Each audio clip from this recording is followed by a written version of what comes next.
Is perfectionism slowing me down?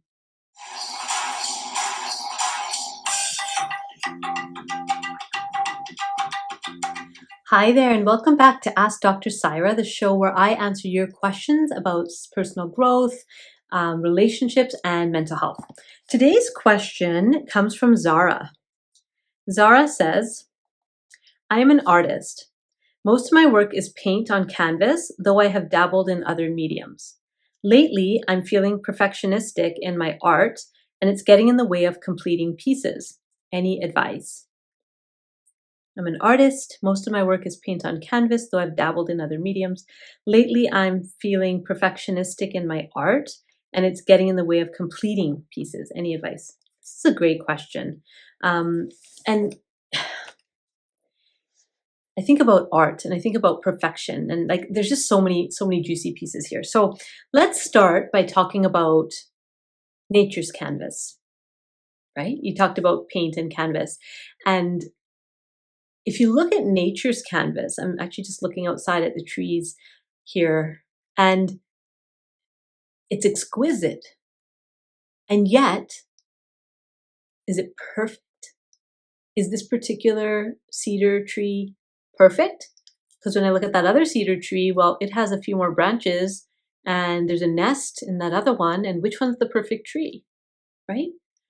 It's not about, it's beautiful, but I don't know if I would say it's perfect, right? So I would start there, that if we look at nature's canvas, there's so much beauty. And like, I can think of like sunsets and landscapes and like even just like animals and all the variety of all of the beautiful things. And none of it's really perfect, but it's beautiful. And I think as humans, because we're able to kind of have an idealized version, like, okay, so the brain works in what we call schemas. So we have these kind of imprints of things, and then we measure our idea to the imprint. So when I say tree, right, depending on what part of the world you live in, a particular kind of tree will come to mind, right? For me, when I say tree, I think of like, I think it's called an oak tree, like a big trunk and like lots of branches and lots of leaves, right? So that's the tree, because that's the kind of tree in my environment, or at least in the books that I read as a kid or whatever. Somebody else might see a tree, might hear tree, and depending on their region where they live in the world, their image of a tree will be different, but they'll have some sort of an imprint. And so when I go to another country and visit and I look at their trees, it's like, wow, this is amazing. That a tree can look like that too, right? So the ideal that I have in my head is not accurate. It's just one version of all of the possibilities. So if you think about art, right, the idea that the artist has in their head, maybe that's not necessarily the perfect ideal. Maybe there's some other differentness that wants to come out. And if you're used to being really controlled, I don't know a lot about art, I'll be honest, but I could just speak from the artist friends that I have. If you're very like precise and controlled with art, that's a certain like style and technique and all that is different than if you're more kind of fluid and free. And so if perfectionism's coming, that tells me that you're probably in that more precise and pristine, and there's times you have to be precise. But precise is again different than perfect. You can be precise. You don't have to be perfect. There's no perfect. There is no perfect. And we use nature's canvas to remind us that. So that's, yeah, moving to my second point, which is like, what is perfection in art? Like, what does that even mean as an artist? What is perfection as a scholar? I'm never going to be able to read all the academic papers in the world, or all the books, or all the, journal articles, or all the blogs.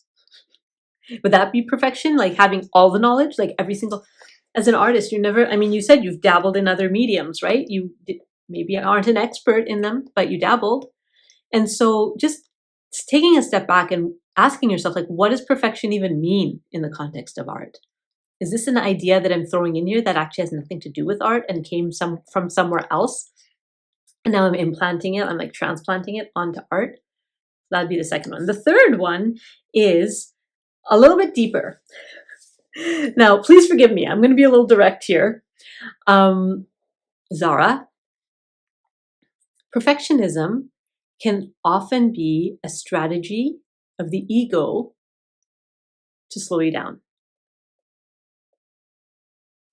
So it's kind of a stalling strategy. Unconscious, nobody would do that on purpose, but it's a way to say, oh, I'm not ready yet for the next thing because this isn't perfect. So if I were you, I would ask myself, what is the perfectionism allowing me to avoid? What is this perfectionism allowing me to avoid when it comes to my art? Maybe it's time to sell some pieces and you're just not ready for that for whatever reason. You're not ready to maybe let them go, or you're maybe not ready to accept the amount of money that you know that, like, who knows? I don't know, right? But the perfectionism is simply a distraction from your next steps. So that's something that, let that settle in, that let that percolate a little bit, that maybe the perfectionism is a way of me stalling, and it's time to take the next step and to move forward and to let that go, and like let that voice know that, you know what, it's as good as it's going to be. I know that one of the courses that I teach through the Canadian Mental Health Association, they say 8 or 9 is just fine. 8 or 9 is just fine.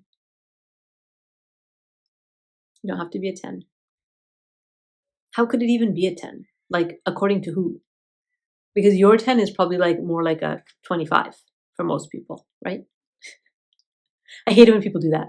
Like, scale of 1 to 10 and they're like 11. Like, no, 1 to 10. Getting distracted. Anyway, that's what I would say about that, is really to really dig deep and say, is there something I'm avoiding? By focusing and focusing on perfectionism helps you to avoid that next step. So those are my thoughts about your questions, Zara. Thanks for sending it in. If you have a question that you want answered, send me an email, and I look forward to seeing you next time. Take care. Bye. Like and subscribe.